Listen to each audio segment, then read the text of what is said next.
My mission is to create an ethical and transparent industry when everybody is educated enough that no one can take advantage of the lack of knowledge of the end user. It's very important that we talk about these problems. We realize that payments and banking is a standalone strategical function in operation.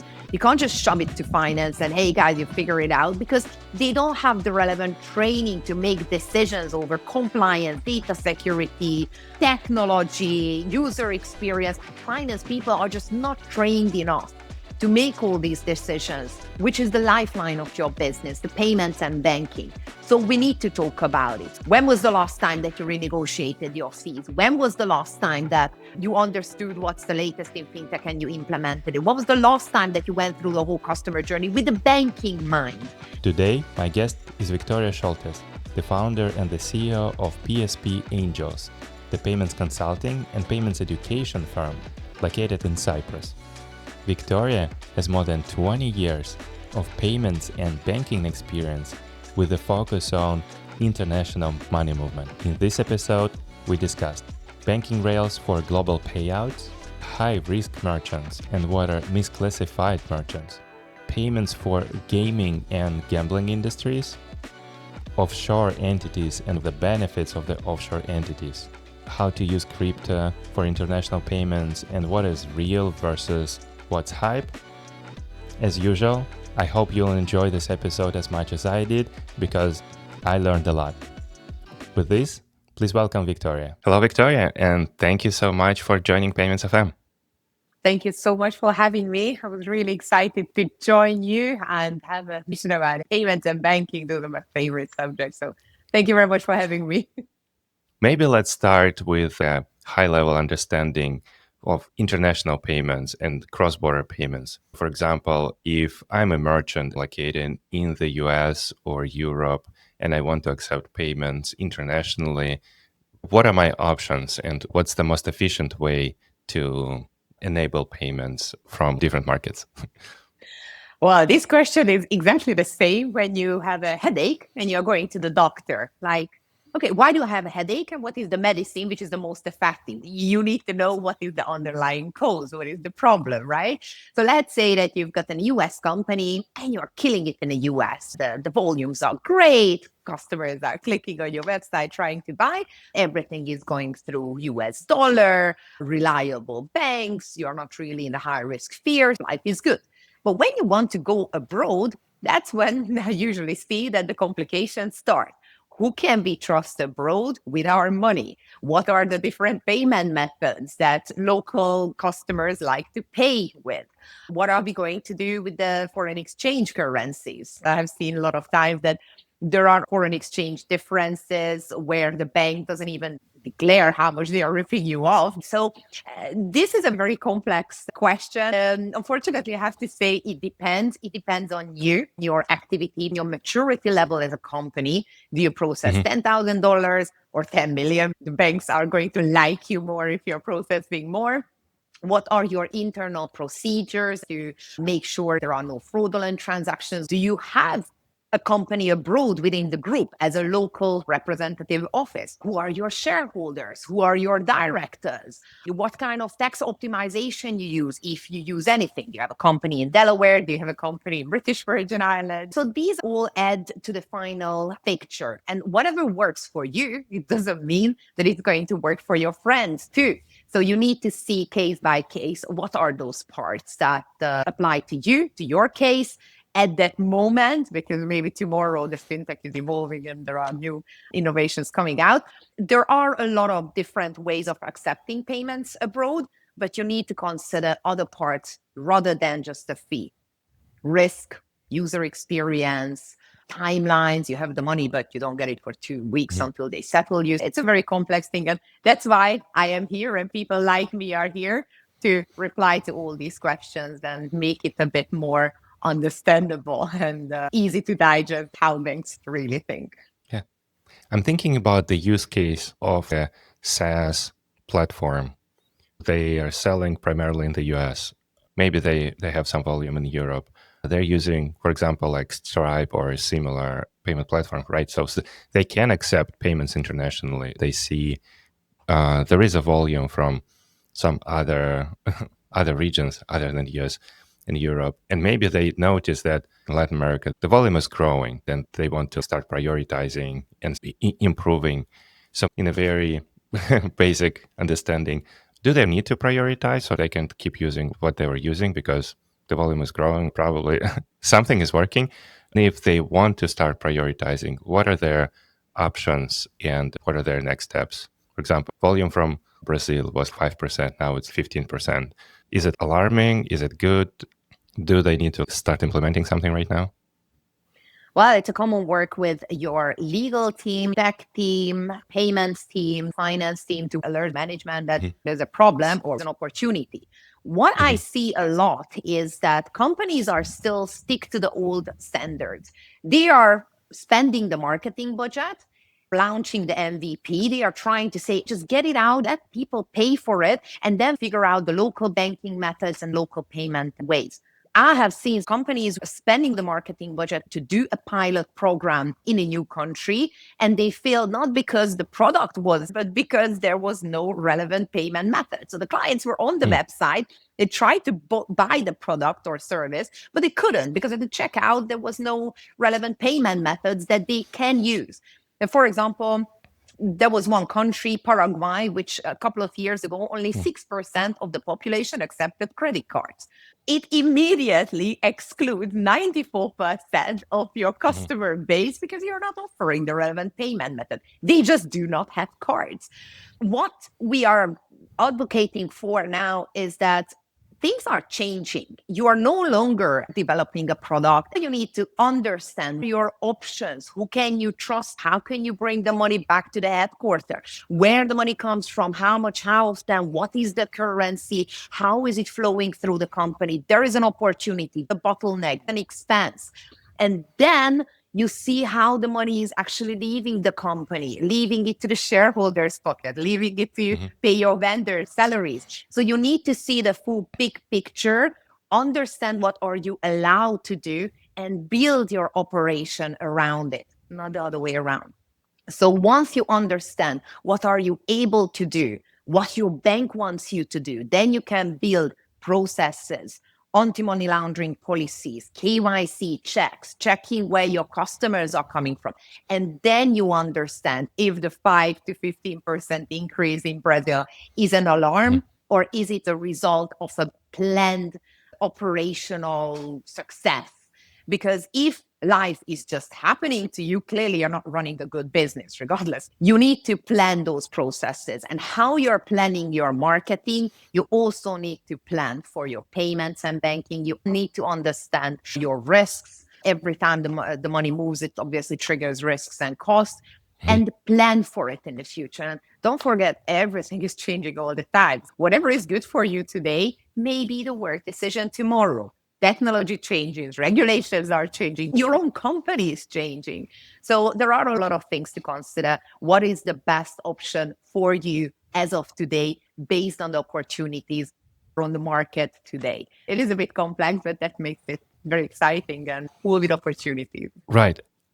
I think you mentioned like very interesting point about like establishing the team and going local. For example, in this particular case, if this like SaaS platform, they see that the volume is growing like in Brazil, Argentina, maybe like Mexico, maybe like what you mentioned, like Paraguay, and they see the volume is big enough, they want to establish like a local presence to enable local acquiring, local KYC team. Do do you know if there is like a easy process to kind of like establish a team, establish local entity, establish bank account, if we need to do it like in several markets at the same time? Or is there like one single effort instead of doing one by one in every market where we want to be present? Because it feels a lot of work and it's very expensive to have different offices, different companies. If we can combine it as one international team and put it somewhere. Yes, but I hate to reply again that it depends, because you need to evaluate what makes financial and operational sense. If you are processing whatever $10,000 in certain target market, you need to see that who wants to work with you locally? Who is the local bank? What are the local providers? What are their fees? What are their terms and conditions? Versus you have a local entity and they are dealing with you as a local. You can process in a local currency because you have a local bank account. As a rule of thumb, if you have a local company with a local target market, you have cheaper processing. You don't have to exchange the foreign exchange. You've got better terms and conditions. You've got better liquidity because you can cash out locally so much quicker than you need to wait 4 days until they send the money somewhere at the headquarters in a different account. So you need to evaluate that fees, risks.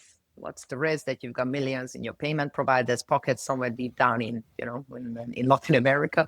And of course, how quickly you get it. How well can you integrate that in your existing technology, for example? Because I've seen it so many times when my clients just get a new payment provider, everything was good, terms and conditions are fine, prices are great, but it took them 6 months to integrate. And until then, they had one accountant lady who was manually reconciling everything over 6 months because they couldn't connect the payment processor with their CRM system.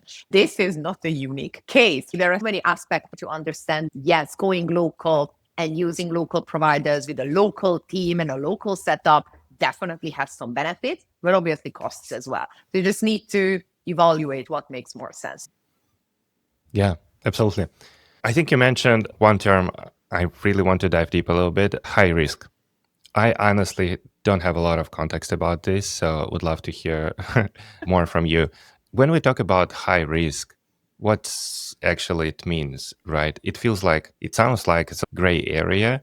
So basically what I imagine that is like Visa and MasterCard, right? They classify merchant as a high risk, but high risk doesn't mean that they don't want to take the business from this merchant, or they want to take, but they will be like closing monitoring.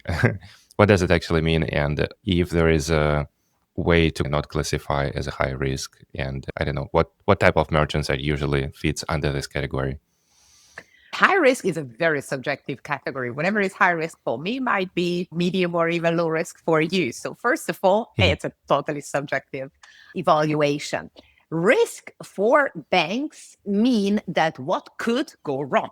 It doesn't mean that you are doing something wrong, but what is the opportunity that something is going to give me more headache, higher costs, more problems, opportunity for scams, opportunity for tax evasion. So anything which has a potential of going wrong, attaching a percentage chance to that scenario to happen, and that becomes the risk. Now, it's absolutely subjective because maybe you're a financial institution and you're a bank or some other company holding funds on behalf of other companies. For you, maybe crypto is not a high risk because you know it. You know exactly where to find the hash, where the money goes. You've got an anti-money laundering officer who used to work with crypto companies for the last 10 years. Everything is solid on that. So for you, the crypto transactions are not that high risk because you understand what could go wrong. You maybe know that what are those processes that your partner needs to have in place to eliminate all of those opportunities that something goes wrong. Some other financial institution maybe consider crypto as a super high risk. Ooh, I don't know anything about it. I don't know this. I don't trust this. I better not touch it. I'm not going to risk my license. I'm not going to risk having a penalty because of you. I would rather not take you because for me, you are too high risk. Now, obviously, there is everything in between. The activities are adult entertainment companies, not because something can go wrong, but because of a reputational reason. How are we going to sell it to the shareholders that these companies dealing with adult entertainment profiles? It could be casinos for maybe money laundering opportunities. And again, reputational damage, for example, investment companies. Do we really declare that someone was earning money on the stock market? And what is our responsibility as a financial institution to make sure that everything is being declared? Could be that. Travel, for example, not because anything is wrong with travel. Maybe there is a weather and therefore they are canceling their holidays, and that gives the bank More headache, more refunds, more checking. I'd rather not deal with this. It's too much of a work. I consider this too high risk for my risk appetite.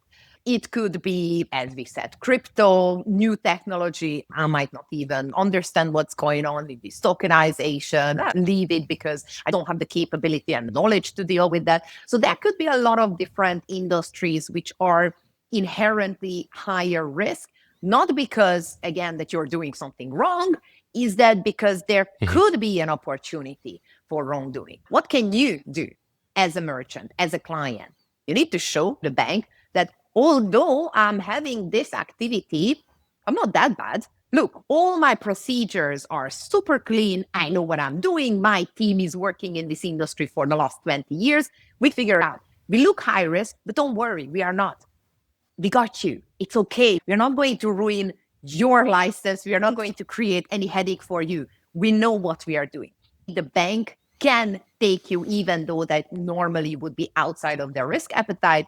That means you can get lower fees, better terms and conditions, maybe access to financial products you wouldn't. Your job as a company is to show to the financial institutions, I'm good. I am as low risk as possible in your eyes because I was thinking about every solution before even the question arises. So that's the usual approach that we are advocating. Show to the bank that you are a partner and you are not posing any kind of risk on their operation. Do you see that banks who are like classifying merchants as high risk, they often accept them as a high risk, but with certain conditions? Like you need to put a deposit on this account for like a certain amount that it can cover risk, or like there will be like an extra fees for each transaction to cover cost, right? And yeah, that's the first part of the question. The second part, do you see like actually that the successful cases that merchants or like platforms, they can successfully advocate and convince a financial institution to reduce these fees or accept them? And if yes, what were the very specific things that they did? Like, hey, these are our bank statements for the last 24 months or anything like that? Yes. So the first part of your question, usually high risk is high risk for everyone. If someone is taking you with your risk profile, they are usually taking other use as well. And it doesn't mean that you will do anything wrong. Maybe that could be some issues with the other client in the group of that financial institution, which might block the funds, increase the fees, make them lose their correspondent account. So first thing first, high risk is high risk for everyone involved. The higher the risk you are, the more you have a headache with your financial institutions and banks as well, because they are taking higher risk clients too. Someone has to pay for that risk. I take you, but it has to work for me, right? I know that something might go wrong. I might get a penalty. I might even lose my license. I'm not going to give you this opportunity to partner with me for free, right? So the higher risk you are, usually you get worse terms and conditions, higher fees, more limited opportunities to use my services, right? That's why we say that usually the high risk companies are compensating for these providers in terms of risk and fees. Right? They're paying more fees and they are also taking higher risk that their funds are going to get frozen, disappearing, or blocked because the financial company is already dealing with other high risk clients. So that's number one. And because it's a very subjective evaluation point, I have seen many times, and that's part of our job as well, how you can show to the bank or a financial institution that I am not that high risk. And one really good example are the startups.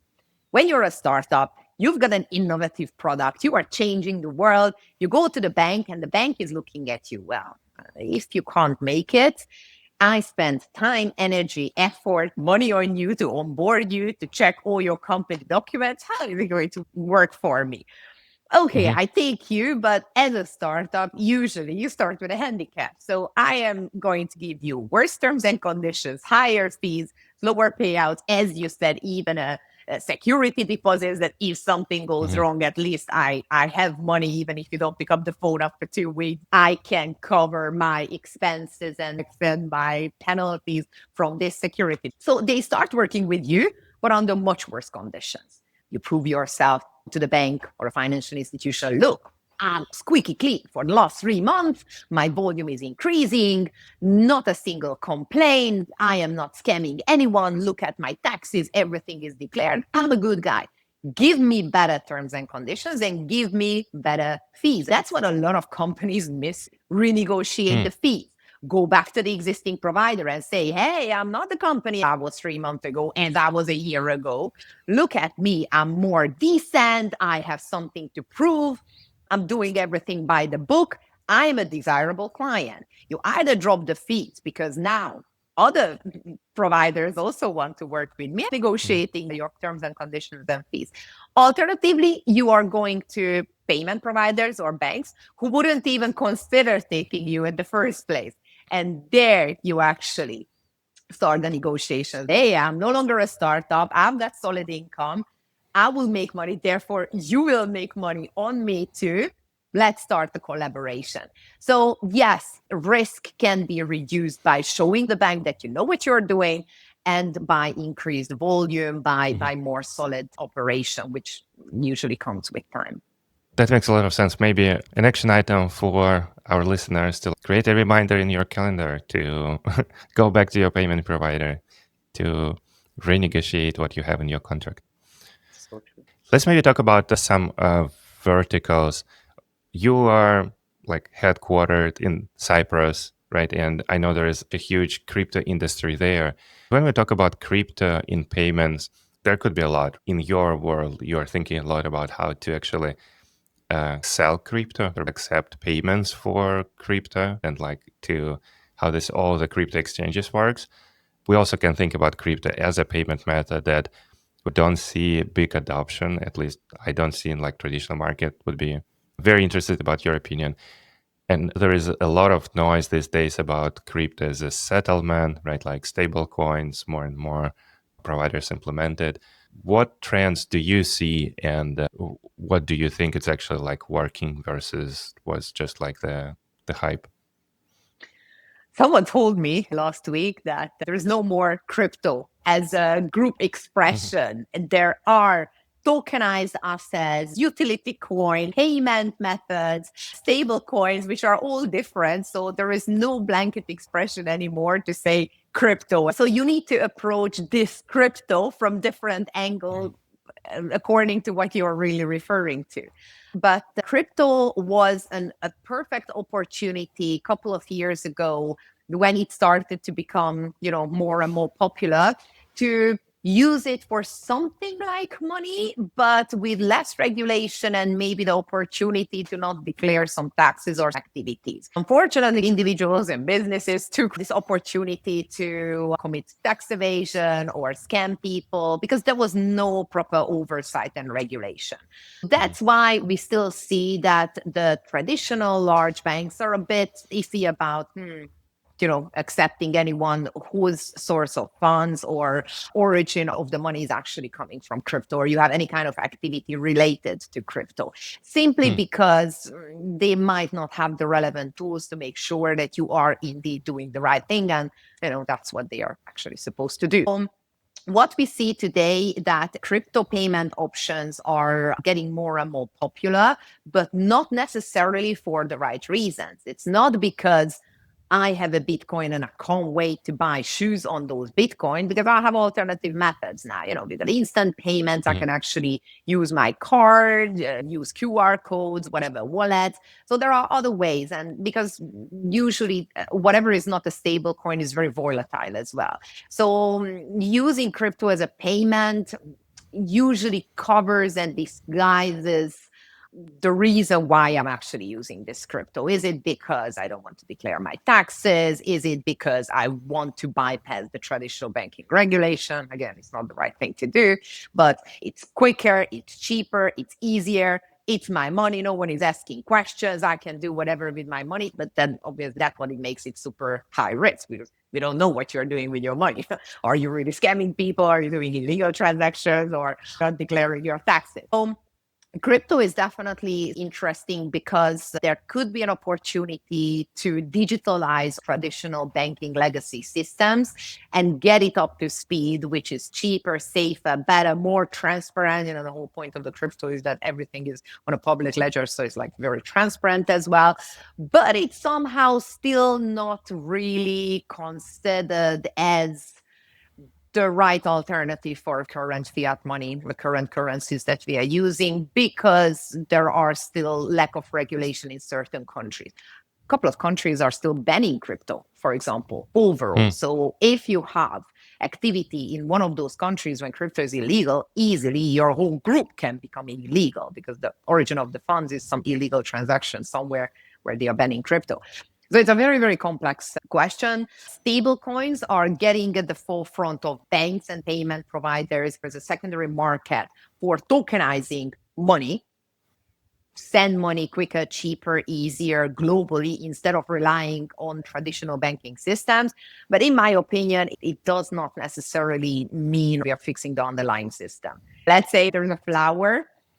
If I make a picture of the flower and start selling and buying the picture of the flower itself still needs to be maintained. It still needs to be watered. It still needs to be trimmed.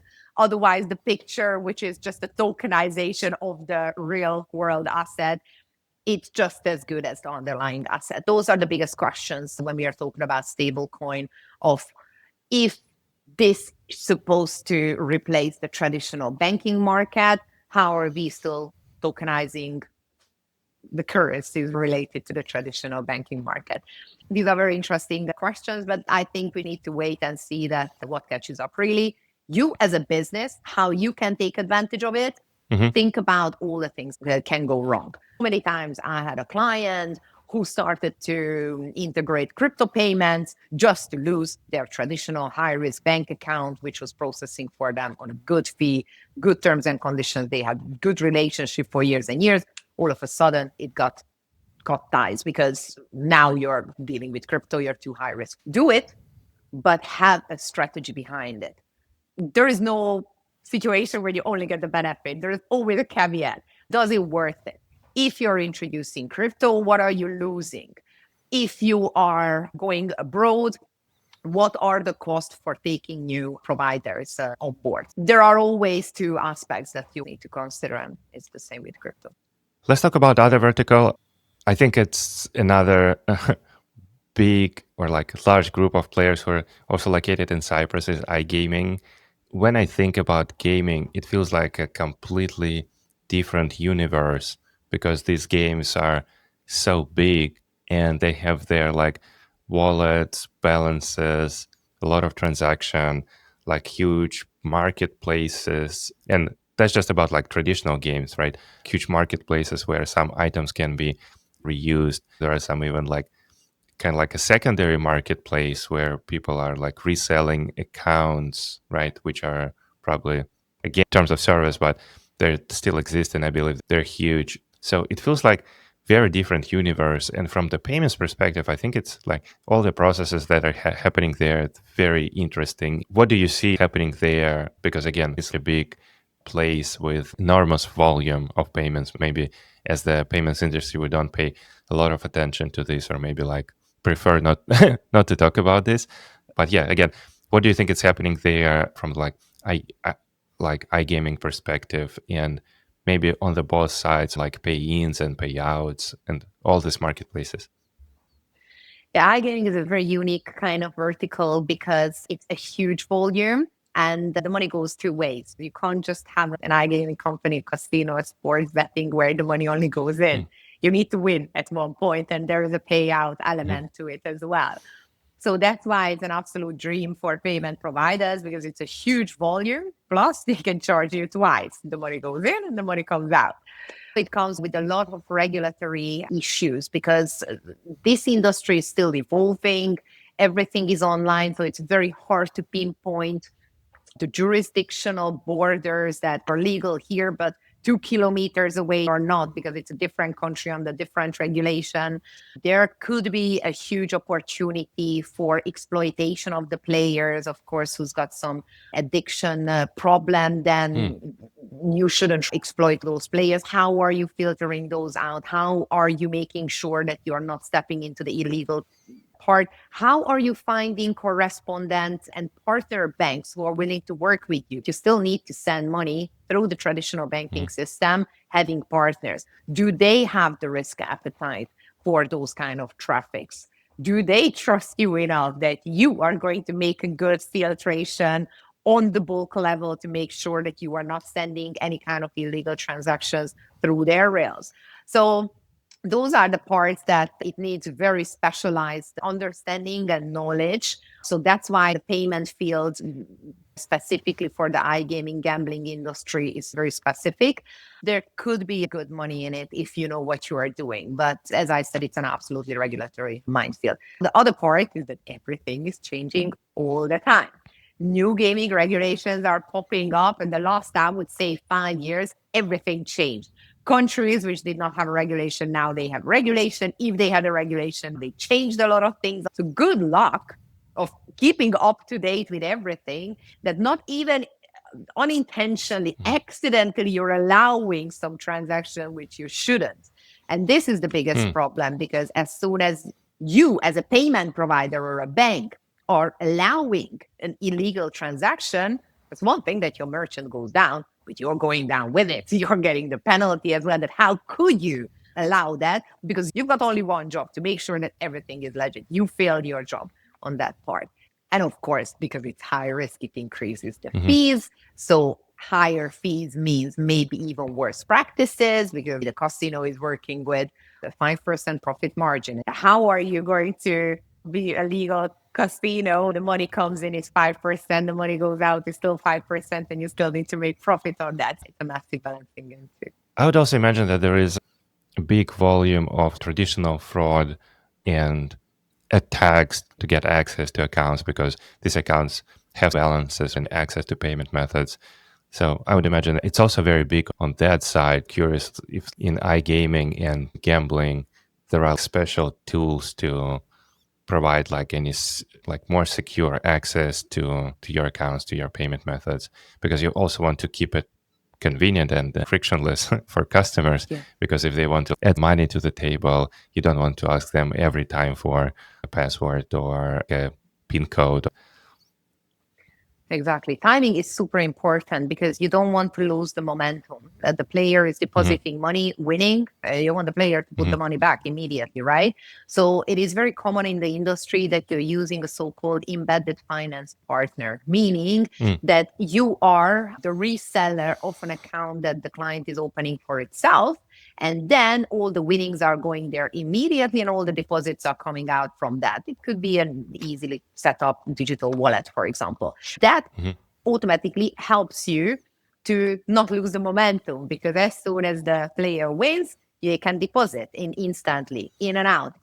And maybe your fees are going to be also cheaper if he's not taking the winnings out. Everything stays in the same financial ecosystem. The industry is absolutely fascinating industry, because there are so many things can go wrong, yet there are so big volumes, which makes it worth dealing with it. So yeah, it's a very special niche part of the industry for sure. Another term that I want to talk about, and it's also partially about gray area, is offshore and what comes with this, right? Again, in my understanding, it's like way of optimize for taxes, and by creating like a local entity with bank accounts. In 2025, still a way to do this. What are the processes or implications? I don't know. Again, if I'm like a SaaS provider located in the US and I want to optimize my taxes, is this still an opportunity? Is this a good practice, or does it come with any risks or anything like that? Yes and no. It's a huge paradox situation. Originally, I'm a tax advisor. So I was trained on how to build international tax systems. I started my career 20 years ago in Cyprus. So Cyprus just joined the EU. Everybody wanted to have a Cyprus company to legally optimize their taxes. You can do everything legal. Your tax advisor says you are doing everything right.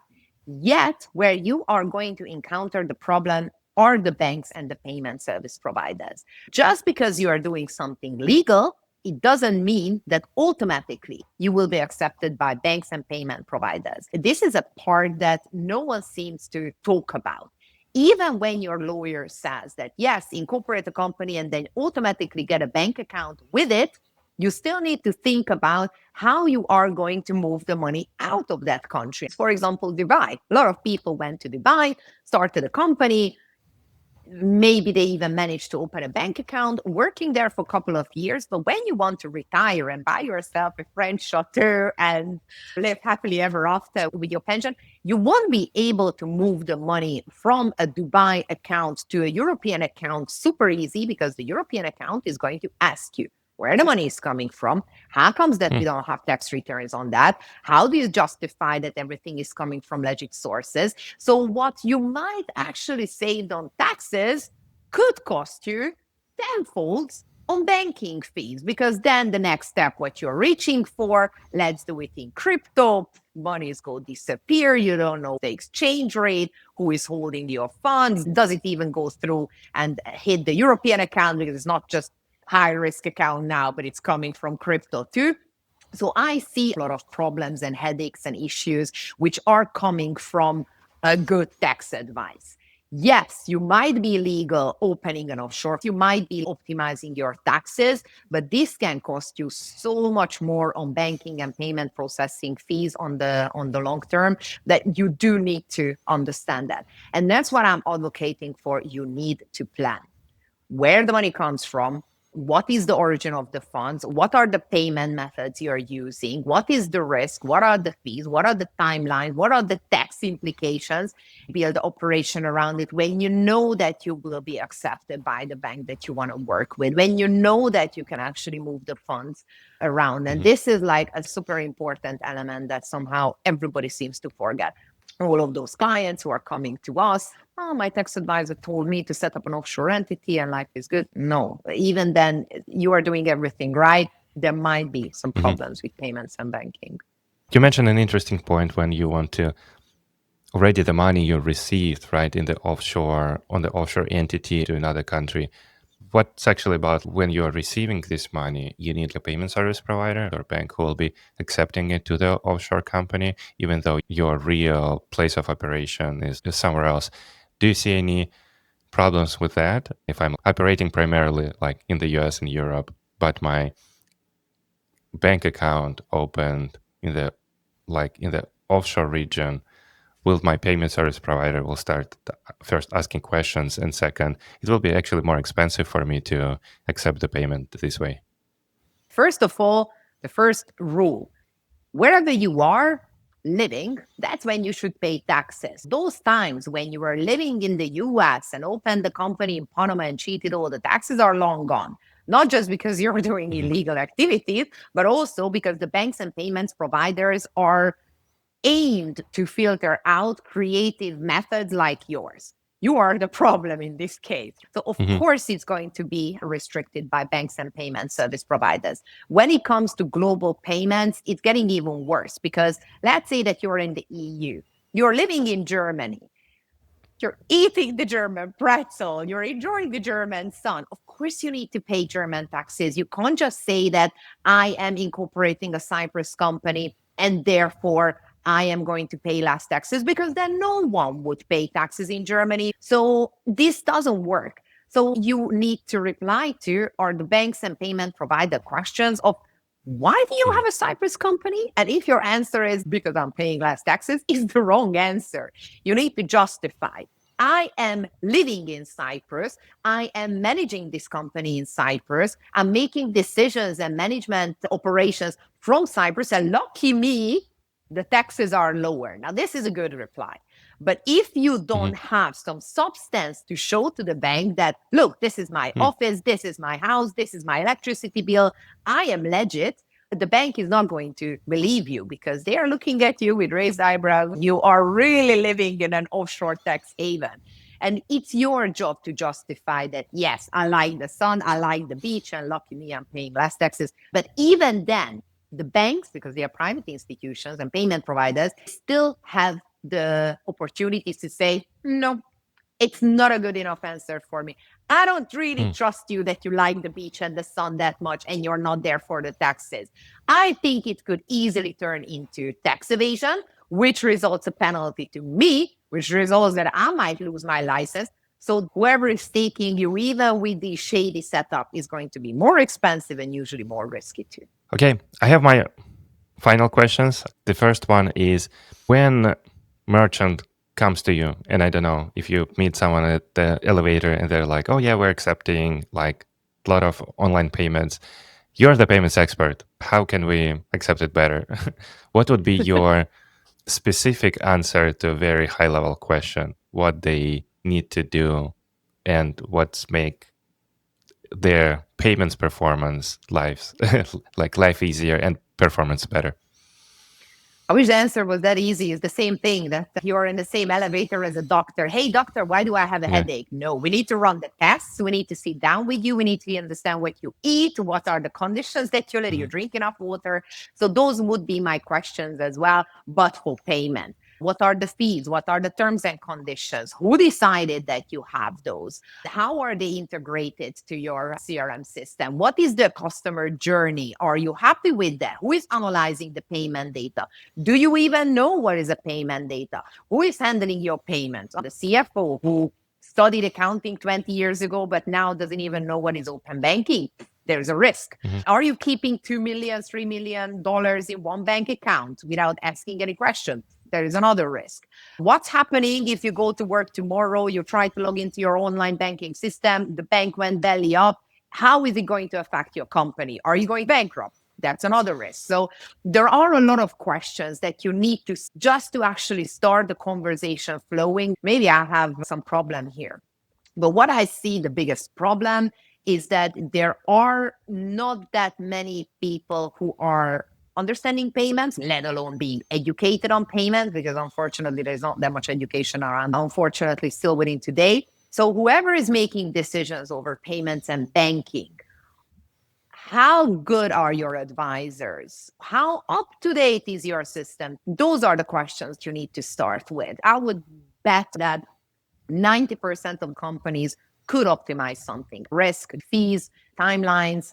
There is room for improvement, but you do need to understand what's going on to have the better picture. Sometimes it's just simple amendments, a simple negotiation with your existing provider, a simple understanding that I didn't know that this bank is regulated in this way, holding my millions. As soon as you start asking the questions, that's when these things come up. You need an expert to help you put things in perspective and understand, it makes sense, but you just need to start talking about it first. I love it. And the last one, if we'll zoom out and look at the payments industry, like in general, and everything what's happening today, what do you think is one single like problem, or what's the biggest problem we have today that if we'll resolve it would make our life much easier and will move us to the better world with secure, fast, compliant, cheap payments? I think the biggest problem is that there is no recognition of the industry as payments and banking. There are no standardization. How investment advisors need to have a license, because if they give you bad advice, you are losing money. Unfortunately, today, anyone can be a payment and banking expert, reselling whatever solution without any kind of repercussions if something goes wrong. There are a lot of hidden information in the market that you wouldn't know as the end user because they are not obliged to disclose this with you. There are a lot of middlemen earning a lot of commission, giving you advice, and this could be your lawyer, your accountant, your friend, your introducer, your ISO. A lot of people do not have to disclose how much they are actually earning on you, advising you to go to this provider, not to the other one, because they are getting commission from the partner, not because that's the real solution for you. My mission is to create an ethical and transparent industry when everybody is educated enough that no one can take advantage of the lack of knowledge of the end user. It's very important that we talk about these problems. We realize that payments and banking is a standalone strategical function in the operation. You can't just shove it to finance and, hey guys, you figure it out, because they don't have the relevant training to make decisions over compliance, data security, technology, user experience. Finance people are just not trained enough to make all these decisions, which is the lifeline of your business, the payments and banking. So we need to talk about it. When was the last time that you renegotiated your fees? When was the last time that you understood what's the latest in FinTech and implemented it? What was the last time that you went through the whole customer journey with the banking mind to understand if this is really what the customers need? That is the reason we need to have episodes like this to recognize payments and banking and put it at the forefront of strategic planning. That's why education is super important too, so we can skip all of those middlemen who are taking advantage of the lack of education today. Sounds like a great mission. Viktoria, really love this conversation, and I hope our listeners will enjoy it as well as I did. Thank you so much for joining. Thank you very much for having me. I love to talk about this topic. So whoever wants to reach out, comment, share their problems, have a question, please do, because that's what I'm here for, to make things more understandable for everyone. So thank you, Nikita. Thank you so much for everyone who was watching.